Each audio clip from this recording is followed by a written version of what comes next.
அருண் வந்து நல்ல டைரக்டர் அப்படின்றதுக்கு முதல்ல எனக்கு ஃபோனில் தான் லைன் சொன்னாப்புல.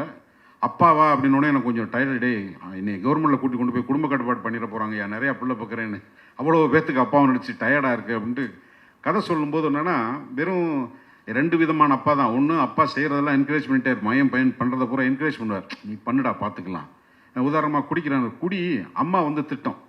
சில அப்பா என்ன பண்ணுவான், இப்போ நல்லா இருப்பானா, உருப்பிடுவானா, நாசமாக போனால் அப்பாவே சொல்லுவான். அந்த ரெண்டு வகையான அப்பா தான் சினிமாவில் தொன்று தொட்டு இருந்துகிட்டு இருக்காங்க. இந்த ரெண்டு அப்பாவை தாண்டி என்ன பண்ண முடியும், என்ன சொல்ல போகும்போது ஹோலா ஒரு ஃபிலிமில் வந்து இந்த கேரக்டர் வந்து படம் முடிஞ்சு வரும்போது, ஒரு நடிகனா இளவரசி எப்படி ஒரு கதாபாத்திரத்தை தேர்ந்தெடுக்கலான்னா, படம் முடிஞ்சு வெளியே வரும்போது இந்த கேரக்டர் ஒரு சீனாவது ஞாபகம் இருக்குமா, இந்த கேரக்டர் வெளியே வரும்போது இந்த இளவரசி நடித்தார் அந்த கேரக்டர், அவ்வளோதான் நான் யோசிப்பேன். ஏன்னா அதுக்கு மேலே ஒரு படத்தில் ஹீரோயினை தாண்டி, ஒரு காமெடியனை தாண்டி, வில்லனை தாண்டி ஒரு கேரக்டர் ஆர்டிஸ்ட்டுக்கு சீன் கிடைக்கிறது, கேரக்டர் கிடைக்க கஷ்டம். பட் இந்த படத்தை ஒதுக்க முடியல.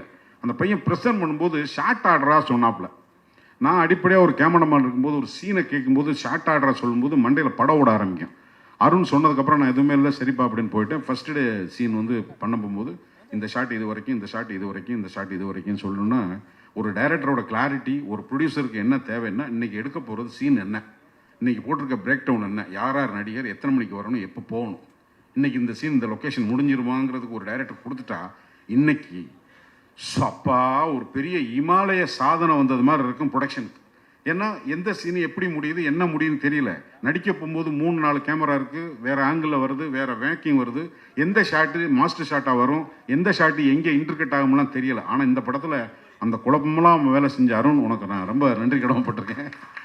இன்னைக்கு சினிமாவுக்கு தேவை அருண் மாதிரி P Vasu sir. P Vasu sir ஏன் அடிக்கடி பி வாசு சார் சொல்கிறேன்னா, எடிட்டோரியல் டைரக்டர். நான் சொன்னேன் இல்லையா, இன்னைக்கு ஷெட்யூலு பி வாசு சார்கிட்ட நடிக்க போனாலோ அல்லது கேமராமேனாக போனாலோ டேட் இத்தனை தேதியிலிருந்து இத்தனை தேதிக்கு டைம் சொன்னால் அந்த டைமுக்கு நீங்கள் கிளம்பி போயிடலாம். அவ்வளோ ரெஸ்பான்சிபிள் பர்சன்.